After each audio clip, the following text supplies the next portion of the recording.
बड़े दुर्भाग्य की बात है, सबसे ज्यादा लीलाएं कामबन क्षेत्र में हुई, सबसे ज्यादा लीलाएं। और आपको सुनकर बड़ी पीड़ा होगी, 80% लीलाओं के स्थल लुप्त हो चुके हैं। कैसे हो गए? जहां जहां हमारे प्राचीन तीर्थ हैं, वहां षड्यंत्र पूर्वक म्लेच्छ बस गए। इतने मुसलमान हैं उस क्षेत्र में कि जहां जहां महाराज गया धाम है, गया कुंड है, गदाधर भगवान है, वहां मजार बनी, वहां मजार बनी, वहां मस्जिद बनी, सब जगह मजार बना दी। कुंडों को पाट दिया, तीर्थों को पाट दिया, वहां मजार बन गए, कब्रिस्तान हो गया। बड़ी दुखद बात है महाराज जी। साधुओं के बहुत स्थान थे, नहीं रह गए, हिंदू छोड़ छोड़ के भाग रहे हैं, उनकी संख्या बहुत बढ़ रही है। हमारी गौशाला के चारों ओर मेव हैं। यहां की क्या हालत देख रहे हैं आप? पूरे क्षेत्र में, पूरा वही क्षेत्र है, सब तीर्थ घिरे हुए हैं और हिंदू असंगठित है। स्वामी जी, हिंदुओं की सबसे बड़ी कमजोरी, हिंदुओं की सबसे बड़ी कमजोरी है, इनमें शत्रुबोध बिल्कुल नहीं है। शत्रुबोध समझते हैं? नहीं समझते। आप समझ लो कि अमुक व्यक्ति हमारा कभी भला करेगा नहीं, ये हमारा दुश्मन है, मरते मर जाए पर हमारा बुरा ही चाहेगा, बुरा ही करेगा, तो आप उससे सावधान रहोगे कि नहीं रहोगे? कि उसके घर में भोजन करोगे, कि उसको चूमोगे, चाटोगे, क्या करोगे उसका? जब आपको पक्का पता चल गया कि किसी भी कीमत पर ये हमारा भला करने वाला नहीं, तो आप सावधान हो जाओगे। पर इतने तीर्थ, इतने मठ मंदिर, इतनी मूर्तियां नष्ट की, इतने गोवंश का संहार किया, फिर भी हम उनको अपना मित्र बनाए बैठे हैं। हमारे में शत्रुबोध होता तो देश की स्वतंत्रता के बाद ये थोथी धर्मनिरपेक्षता का दंभ हम नहीं भरते।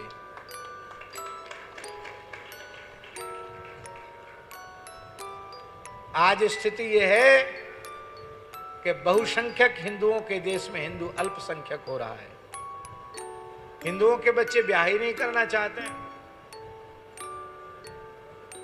अब एक परंपरा ये चल पड़ी कि ब्याह मत करो, बच्चे भी मत करो, व्यभिचार में प्रवृत्त रहो और ऐसे ही जीवन का आनंद लो। आनंद नहीं, ये नरक है। गृहस्थाश्रम की सफलता सदाचार संपन्न पुत्र पुत्रियों के जन्म से है। आपका पितृत्व सफल हो, माता का मातृत्व सफल हो, ये गृहस्थाश्रम में प्रवेश का प्रयोजन है। कम से कम प्रत्येक हिंदू के 3 बालक होने चाहिए। एक सेना में भेज दो,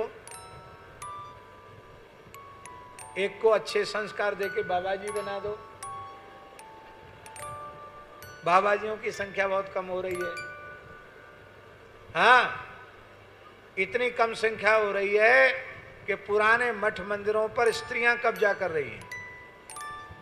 और ये बात पक्की तौर पर समझ लीजिए, जिस विरक्त साधु सन्यासी के स्थान में स्त्री का प्रवेश हुआ, वो स्थान कभी न कभी जरूर नष्ट हो जाएगा। माताओं से मेरी प्रार्थना, मेरी बात का बुरा नहीं मानना, स्त्रियों को संन्यास नहीं लेना चाहिए। उन्हें अपने माता पिता के निकट रहकर उनकी सेवा करनी चाहिए।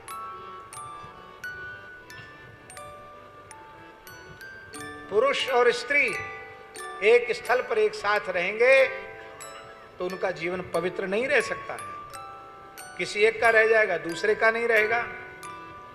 इसलिए माताओं को अपने परिवार में रहकर भजन करना चाहिए और विरक्तों को, सन्यासियों को, महात्माओं को जो पुरानी वैराग्य की, साधुता की रेख टेक है, उसी रेख टेक में रहना चाहिए, उसी में जीना चाहिए, उसी में लाभ है। संत श्री मलुकदास जी की एक साखी है।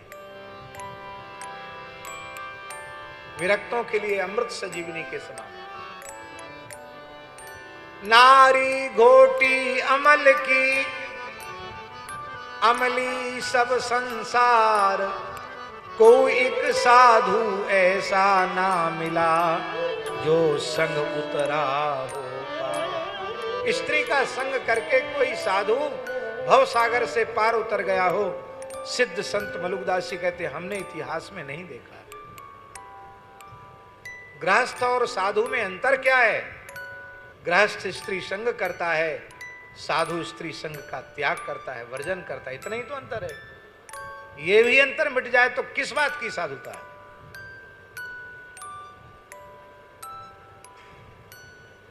ये स्थिति हो रही महाराज। और महात्माओं का दोष नहीं है, उत्तराधिकारी नहीं मिल रहे हैं। तब जो आए जो सेवा करेगा उसको मिलेगा। इसलिए एक सेना में भेजो, एक को साधु बनाओ, और एक कहीं रह जाए तो उसको इंग्लैंड और जर्मन और फ्रांस और अमेरिका मत भेजो, उसको अपने घर में रखो, जो बुढ़ापे में मैया बाप की सेवा करे, घर का काम संभाले, घर में गौ ब्राह्मण साधु संत अतिथि उनका सत्कार करे। हैं? मैया बाप पढ़े हैं भारत में, छोरा छोरी पढ़े हैं विदेश में। हमने ऐसे इतिहास देखे हैं महाराज जी कि मर गए, संस्कार करने नहीं आए। आने की भावना नहीं थे, उनको टिकट नहीं मिला। अब यहां कितने दिन तक रखे? अंत में उन्होंने कहा भाई फूंक ताप दो, संस्कार करो। बनारस की घटना है। एक अच्छे मारवाड़ी परिवार की माताजी वहां रहती थी। पोता विदेश में अमेरिका में रहता था। 2-3 दिन तक लाश को रखना पड़ा।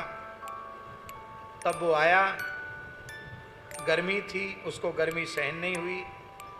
उसने कहा कि मैं तो बहुत ज़रूरी काम है, मुझे ज़्यादा दिन की अनुमति नहीं मिली है, मैं वापस जाऊंगा, 13 दिन में नहीं रुक सकता। अरे वाले तुम ही एकमात्र अकेले हो, सारा कर्म तुमको करना पड़ेगा। बोले किसी ब्राह्मण को प्रतिनिधि बना दो, पेमेंट बताओ क्या पेमेंट करना, मैं पेमेंट करके चला जाऊं। उसने जूते तक नहीं उतारे, लकड़ी देने की बात छोड़ दो, कुछ पैसे वैसे देख के चला गया। क्या आपके गृहस्थाश्रम का फल यही है? क्या मनुष्य रुपया कमाने की मशीन है?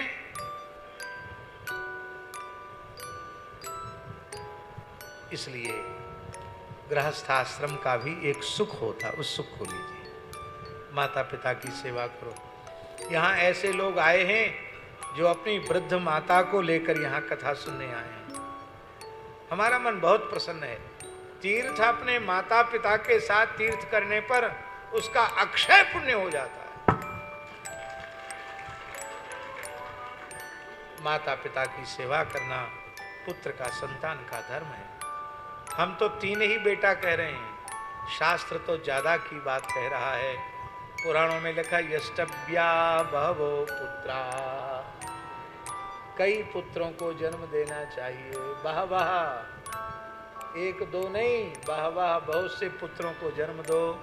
क्यों? बोले यद्य कोपि गयाम प्रजेत, ज्यादा पुत्र होंगे तो कोई एक तो गया चला जाएगा। हैं? नीलम वृषभमुत्सृजेत, अथवा नील वृषभ को छोड़ेगा, वृषोत्सर्ग करेगा, अथवा अश्वमेध से यजन करेगा, कुछ तो करेगा। महाराज जी, गर्भाधान के पूर्व जो श्राद्ध होता है, पिंडदान होता है, गर्भाधान संस्कार के पूर्व ही एक श्राद्ध होता है ऋतु स्नान के पश्चात। तो मध्यम पिंड को यजमान पत्नी आग्रहण करके गाय को खिलाती है। जब वह कृत्य संपन्न होता है, अब क्या करें, हम लोग पढ़ते ही नहीं, गृह सूत्र वगैरह पढ़ते नहीं, तो पता ही नहीं, न स्मृतियों को पढ़े न ग्रंथों को पढ़ने की फुर्सत किसी को नहीं। किसी को पढ़ने लिखने की फुर्सत नहीं है। आप जो बात कह रहे थे ना कि मोबाइल से सब चौपट हो गया, वही बात है। और कोई बात पूछनी तो मोबाइल से पूछ लो। और मोबाइल की सब जानकारी सही नहीं है, गलत जानकारियां भी। तो महाराज जी उसमें जब वह कृत्य संपन्न हो जाता है श्राद्ध का, तो वह विशिष्ट श्राद्ध होता है। पितरों से प्रार्थना की जाती है कि संस्कार युक्त उत्तम संतान गर्भ में आवे। तो उस समय यजमान पत्नी को कुलगुरु आशीर्वाद देता है। वहां मंत्र है, अष्टपुत्रा भवत्वंच सर्वदेव पतिव्रता।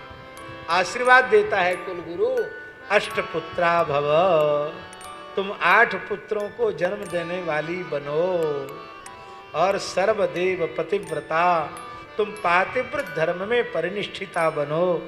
यह आशीर्वाद देता है। तो बहुत बड़े बड़े तीर्थ लुप्त हो गए हैं। सरकारों का कर्तव्य है कि वे न्याय का, धर्म का पक्ष लेकर के जो प्राचीन ऐतिहासिक तीर्थ हैं जो अतिक्रमण में चले गए हैं, उनमें भेद न रखे कि किसी हिंदू ने अतिक्रमण किया है कि अन्य ने अतिक्रमण किया है। जो कोई भी अतिक्रमणकारी हो उसको तत्काल हटावे। उस तीर्थ के तीर्थत्व को सुरक्षित रखना चाहिए।